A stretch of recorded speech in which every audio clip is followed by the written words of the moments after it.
So hi friends, welcome to our channel. Friends, మనకి 7,000కి పైగా వేకెన్సీస్తో railway శాఖ నుంచి పర్మనెంట్ ఆఫీసర్ లెవెల్ జాబ్స్కి సంబంధించి ఒక భారీ నోటిఫికేషన్ అనేది అఫీషియల్గా అయితే రిలీజ్ చేయడం జరిగింది.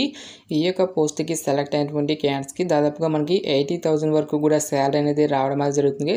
ఎటువంటి ఎక్స్పీరియన్స్ అంటూ కూడా ఏమి కూడా ఉండాల్సినటువంటి అవసరం అయితే లేదు.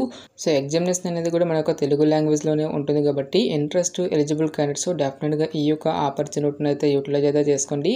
ఈ విధంగా ఇక నోటిఫికేషన్కి సంబంధించి కంప్లీట్ డీటెయిల్స్తో పాటు అప్లికేషన్ ప్రాసెస్ అనేది కూడా చెప్తాను కాబట్టి స్కిప్ చేయకుండా ఎండ్ వరకు చూసి అప్లికేషన్స్ అయితే సబ్మిట్ అయితే చేసుకోండి. ఫస్ట్ టైం మన ఛానల్ని విజిట్ చేస్తున్నట్లయితే కనుక సబ్స్క్రైబ్ అయితే చేసుకోండి. అదేవిధంగా పక్కనే వచ్చే బెల్ ఐకాన్ కూడా యాక్టివేట్ చేసి పెట్టుకోండి ఫ్రెండ్స్. మీరు ఇచ్చేటువంటి లైక్స్ అలా ఎంకరేజింగ్ అండ్ మోటివేషన్గా ఉంటాయి కాబట్టి సో ప్రతి ఒక్కరు కూడా వీడియోని లైక్ చేసి మీ ఫ్రెండ్స్ అండ్ ఫ్యామిలీ మెంబర్స్కి అయితే షేర్ చేయండి friends. Okay, let's start the video. Friends, ఈ యొక్క పోస్ట్కి సంబంధించి ఇంపార్టెంట్ డేట్స్ విషయానికి వచ్చినట్లయితే కనుక సో మనకి జూలై 30 నుంచి కూడా అప్లికేషన్ ప్రాసెస్ అనేది స్టార్ట్ కావడం జరుగుతుంది. ఇక లాస్ట్ డేట్ విషయానికి వచ్చినట్లయితే కనుక ఆగస్టు 29 వరకు కూడా ఈ యొక్క రిక్రూట్మెంట్కి ఆన్లైన్లో అప్లికేషన్స్ అనేవి సబ్మిట్ అయితే చేసుకోవాల్సి అయితే ఉంటుంది. సో ఇక పోస్ట్కి ఎవరెవరు అప్లై చేసుకోవచ్చు అని చూసుకున్నట్లయితే కనుక a candidate must be a citizen of India అని చెప్పేసి ఇక్కడ మనకి నేషనాలిటీలోనే ఫస్ట్ పాయింట్లో క్లియర్గా మెన్షన్ చేయడం జరిగింది. సో మీరు ఏ స్టేట్కి చెందినా సరే both male and female candidates ఇద్దరు కూడా ఈ యొక్క వేకెన్సీస్కి ఆన్లైన్లో అప్లై అయితే చేసేసుకోవచ్చు. సో ఇక నోటిఫికేషన్ ద్వారా భర్తీ చేసినటువంటి పోస్టులకి సంబంధించి అప్లై చేసుకోవడం మీకు ఉండాల్సినటువంటి ఏజ్ లిమిట్ విషయానికి వచ్చేటదే కనుక జనవరి 1, 2025 నాటికి మీకు మినిమం ఏజ్ అనేది 18 ఇయర్స్ అయితే కంప్లీట్ అయి ఉండాలి. జనరల్ అభ్యర్థులు అయితే కనుక 36 ఇయర్స్ వరకు కూడా అప్లై అయితే చేసేసుకోవచ్చు. ఓబీసీ క్యాండిడేట్స్ అయినట్లయితే కనుక 39 ఇయర్స్ వరకు, ఎస్సీ ఎస్టీ క్యాండిడేట్స్ అయినట్లయితే కనుక 41 ఇయర్స్ వరకు కూడా అప్లై చేసుకోవడానికి ఛాన్స్ అనేది కల్పిస్తూ ఉన్నారు. నెక్స్ట్ ఈ యొక్క పోస్టులకి సంబంధించి అప్లికేషన్ ప్రాసెస్ విషయానికి వచ్చినట్లయితే కనుక ఓన్లీ ఆన్లైన్లోనే అప్లై చేసుకోవాల్సి అయితే ఉంటుంది. అప్లికేషన్ ఫీజుకి సంబంధించిన డీటెయిల్స్ కనుక చూసుకున్నట్లయితే కనుక జనరల్ ఓబీసీ ఈడబ్ల్యూఎస్ క్యాండిడేట్స్ అయినట్లయితే కనుక 500 rupees. Next SC ST ex service man female క్యాండిడేట్స్తో పాటు మైనారిటీస్, ఎకనామికలీ బ్యాక్వర్డ్ క్లాసెస్కి సంబంధించిన క్యాండిడేట్స్ ఎవరైతే ఉంటారో ఈ యొక్క క్యాండిడేట్స్ వచ్చేసరికి ఓన్లీ 250 రూపీస్ అప్లికేషన్ ఫీజు అయిన దాన్ని ఆన్లైన్లో పే చేయాల్సి అయితే ఉంటుంది. సో ఎవరైతే ఇక పోస్ట్లకి సంబంధించి CBT1 ఎగ్జామినేషన్కి అటెండ్ అయిన తర్వాత మీకు అమౌంట్ అనేటువంటి దాన్ని మళ్ళీ మీకు రిఫండ్ అయితే చేయడం జరుగుతుంది. జనరల్ ఓబీసీ ఈడబ్ల్యూఎస్ క్యాండిడేట్స్కి వచ్చేసరికి 400 రూపీస్, ఎస్సీ ఎస్టీ పీడబ్ల్యూడీ క్యాండిడేట్స్తో పాటు minorities, X service man, economically backward క్లాసెస్కి సంబంధించిన క్యాండిడేట్స్ అందరికీ కూడా 250 రూపీస్ అప్లికేషన్ ఫీజు అయిన దాన్ని మళ్ళీ మీకు రిఫండ్ అయితే చేయడం జరుగుతుంది. సో ఈ యొక్క నోటిఫికేషన్ ద్వారా మనకి డిఫరెంట్ డిసిప్లిన్స్లలో ఖాళీగా ఉన్నటువంటి పర్మనెంట్ ఆఫీసర్ లెవెల్ జాబ్స్ని అయితే రిక్రూట్మెంట్ అయితే చేయడం జరుగుతుంది.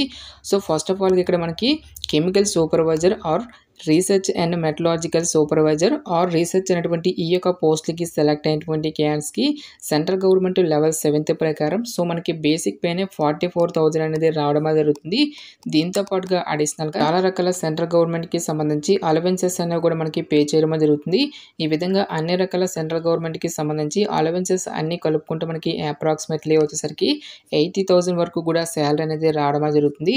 నెక్స్ట్ మనకి junior engineer, deport material superintendent and chemical and మెటలాజికల్ assistant పోస్టులకి సెలెక్ట్ అయినటువంటి క్యాండిడేట్స్కి సెంట్రల్ గవర్నమెంట్ లెవెల్ 6th ప్రకారం సో మనకి బేసిక్ పేనే 35,000 అనేది రావడం జరుగుతుంది. అన్ని అలవెన్సెస్ కలుపుకుంటే దాదాపుగా మనకు ఒక 50,000 వరకు కూడా శాలరీ అనేది రావడం జరుగుతుంది. సో మనకి వేకెన్సీస్కి సంబంధించిన డీటెయిల్స్ కనుక చూసుకున్నట్లయితే కనుక కెమికల్ సూపర్వైజర్ పోస్టులు వచ్చేసరికి మనకి టోటల్గా 17 వేకెన్సీ అయితే రిక్రూట్మెంట్ అయితే చేయడం జరుగుతుంది. ఈ యొక్క 17 వేకెన్సీ అనేవి కూడా మనకి గోరఖ్పూర్ డివిజన్లో అయితే ఉండడం అయితే జరిగింది గైస్. నెక్స్ట్ మనకి ఇక్కడ జూనియర్ ఇంజనీర్ ఉద్యోగాలతో పాటు మిగిలినటువంటి జాబ్స్ అన్నీ కూడా మనకి 7,934 వేకెన్సీస్ని అయితే రిక్రూట్మెంట్ అయితే చేయడం జరుగుతుందని చెప్పేసి ఇక్కడ మనకి జాబ్ డీటెయిల్స్లోనే క్లియర్గా మెన్షన్ చేయడం జరిగింది. టోటల్గా మనకి 7,951 వేకెన్సీస్కి సంబంధించి ఈ యొక్క జాబ్ నోటిఫికేషన్ అనేది రిలీజ్ చేయడం అయితే జరిగింది గైస్. సో ఇక పోస్ట్లకి అప్లై చేసుకోవడం మీకు ఉండాల్సినటువంటి ఎడ్యుకేషనల్ క్వాలిఫికేషన్ కనుక చూసుకున్నట్టయితే కనుక సో ఇక్కడ మనకి వేరియస్ డిపార్ట్మెంట్ల వైజ్గా వేకెన్సీస్ని డివైడ్ అయితే చేయడం జరిగింది. మెయిన్ బ్రాంచెస్తో పాటు ఇక్కడ మనకి సబ్ స్ట్రీమ్స్ అనేవి కూడా ఇవ్వడం జరిగింది. సో ఈ యొక్క విభాగాల్లో ఎవరైతే BE ఆర్ బీటెక్ అనేది కంప్లీట్ చేసినటువంటి క్యాండిడేట్స్ ఉంటారో ఆ యొక్క క్యాండిడేట్స్ మాత్రమే ఈ యొక్క జాబ్స్కి అప్లై చేసుకోవాల్సి అయితే ఉంటుంది. Next chemical and metallurgy assistant పోస్ట్‌లోకి వచ్చేసరికి ఎవరైతే కెమిస్ట్రీ అండ్ ఫిజిక్స్ అనేది వన్ ఆఫ్ ద సబ్జెక్ట్‌గా ఉండి బీఎస్సీ కంప్లీట్ చేసినటువంటి క్యాండిడేట్స్ ఎవరైతే ఉంటారో ఆ యొక్క క్యాండిడేట్స్ ఈ యొక్క జాబ్స్‌కి అప్లై చేసుకోవాల్సి అయితే ఉంటుంది. Next chemical and metallurgical supervisor విభాగంలో ఉన్నటువంటి పోస్ట్‌లోకి వచ్చేసరికి ఎవరైతే కెమికల్ ఆర్ మెటలర్జికల్ అనేటువంటి ఈ యొక్క విభాగాల్లో బ్యాచిలర్స్ డిగ్రీ అనేది కంప్లీట్ చేసినటువంటి క్యాండిడేట్స్ ఉంటారో ఆ యొక్క క్యాండిడేట్స్ మాత్రమే ఈ యొక్క జాబ్స్‌కి అప్లై చేసుకోవాల్సి అయితే ఉంటుంది. ఎటువంటి ఎక్స్‌పీరియన్స్ అంటూ కూడా ఏమి కూడా ఉండాల్సినటువంటి అవసరం అయితే లేదు గైస్.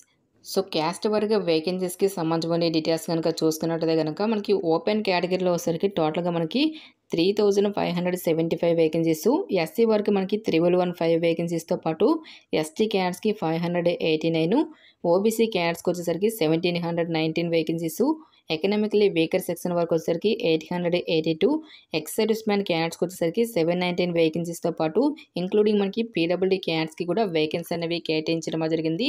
టోటల్‌గా మనకి 7951 వేకెన్సీస్‌తో ఈ యొక్క జాబ్ నోటిఫికేషన్ అనేది రిలీజ్ చేయడం అనేది జరిగింది.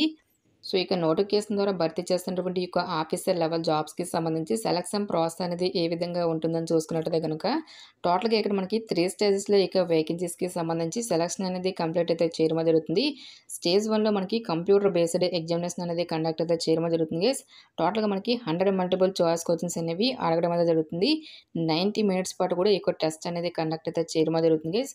సో టాపిక్స్ గనుక చూసుకున్నట్లయితే గనుక మ్యాథమెటిక్స్ నుంచి మనకి 30 క్వెషన్స్ అనేవి అడగడం జరుగుతుంది. 30 మార్క్స్. నెక్స్ట్ మనకి జనరల్ ఇంటెలిజెన్స్ అండ్ రీజనింగ్ నుంచి 25 క్వెషన్స్, జనరల్ అవేర్నెస్ నుంచి 15 క్వెషన్స్, జనరల్ సైన్స్ నుంచి మనకి 30 క్వెషన్స్ అనేవి అడగడం అనేది జరుగుతుంది. సో ఎవరైతే ఈ యొక్క CBT 1ని క్లియర్ చేసినటువంటి క్యాండిడేట్స్‌కి ఫర్దర్‌గా మనకి CBT 2 అనేది కూడా కండక్ట్ అయితే చేయడం జరుగుతుంది. సో మనకి టోటల్‌గా CBT 2లో 150 మల్టిపుల్ చాయిస్ క్వెషన్స్ అనేవి అడగడం అనేది జరుగుతుంది. 2 అవర్స్ పాటు కూడా మనకి ఈ యొక్క టెస్ట్ అనేది కండక్ట్ అయితే చేయడం జరుగుతుంది గైస్. సో CBT 2 ఎగ్జామినేషన్‌కి సంబంధించి డీటెయిల్ సిలబస్ గనుక చూసుకున్నట్టయితే గనుక జనరల్ అవేర్నెస్ నుంచి మనకి 15 క్వెషన్స్, ఫిజిక్స్ అండ్ కెమిస్ట్రీ నుంచి 15 questions, basic of computers and applications నుంచి మనకి 10 questions, basic of environment and pollution control నుంచి 10 క్వెషన్స్, టెక్నికల్ ఎబిలిటీస్ నుంచి మనకి టోటల్‌గా 100 మల్టిపుల్ చాయిస్ క్వెషన్స్ అనేవి అడగడం అనేది జరుగుతుంది. టెక్నికల్ ఎబిలిటీస్ అంటే మీరు ఏ విభాగంలో అయితే ఒక పర్టిక్యులర్ క్వాలిఫికేషన్ అనేది కలిగి ఉంటారో సో ఒక రెలెవెంట్ డిసిప్లిన్ నుంచి మనకి రిలేటెడ్‌గా క్వెషన్స్ అనేవి అడగడం అనేది జరుగుతుంది. సో ఎవరైతే ఇక CBT 2 ఎగ్జామినేషన్ కూడా క్లియర్ చేసినటువంటి క్యాండిడేట్స్‌కి ఫర్దర్‌గా మనకి మెడికల్ ఎగ్జామినేషన్ అనేది కండక్ట్ చేసేసి ఈ యొక్క వేకెన్సీస్‌కి ఎంపిక అయితే చేయడం జరుగుతుంది. గాయ్స్ మనకి ఈ యొక్క నోటిఫికేషన్ అనేది government of India minister of railways కింద పనిచేస్తున్నటువంటి రైల్వే రిక్రూట్మెంట్ బోర్డు నుంచి ఆఫీషియల్గా రిలీజ్ అయినటువంటి యొక్క జూనియర్ ఇంజనీర్ ఉద్యోగాలతో పాటు డిఫరెంట్ డిసిప్లిన్స్లో ఉన్నటువంటి వేకెన్సీస్ని సంబంధించి ఈ యొక్క జాబ్ నోటిఫికేషన్ అనేది రిలీజ్ చేయడం జరిగింది. ఇంట్రెస్ట్ ఎలిజిబుల్ క్యాండిడేట్స్ డెఫినెట్గా ఈ యొక్క ఆపర్చునిటీని అయితే యూటిలైజ్ అయితే చేసుకోండి. ఇక పోస్ట్లకి సెలెక్ట్ అయినటువంటి క్యాండిడేట్స్కి ఇనిషియల్గా పోస్టింగ్ అనేది మనకి అదర్ స్టేట్స్లో వచ్చినప్పటికీ కూడా మనకు సొంత రాష్ట్రాలకు కూడా ట్రాన్స్ఫర్ చేసుకున్నటువంటి ఛాన్స్ అనేది కూడా ఉంటుంది కాబట్టి ఇంట్రెస్ట్ ఎలిజిబుల్ క్యాండిడేట్స్ డెఫినెట్గా ఈ యొక్క రిక్రూట్మెంట్‌కి అప్లై అయితే చేసేసుకోండి. ఇక నోటిఫికేషన్‌కి సంబంధించినటువంటి లింక్స్ అన్నిటిని కూడా వీడియో డిస్క్రిప్షన్‌లోను కామెంట్ సెక్షన్ అయితే ప్రొవైడ్ అయితే చేస్తాను గైస్.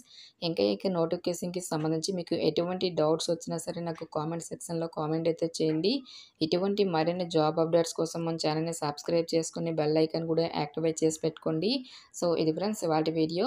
రేపు మరొక మంచి జాబ్ అప్డేట్‌తో మళ్ళీ మీ ముందుకు రావడమే జరుగుతుంది. Thanks for watching. Have a nice day.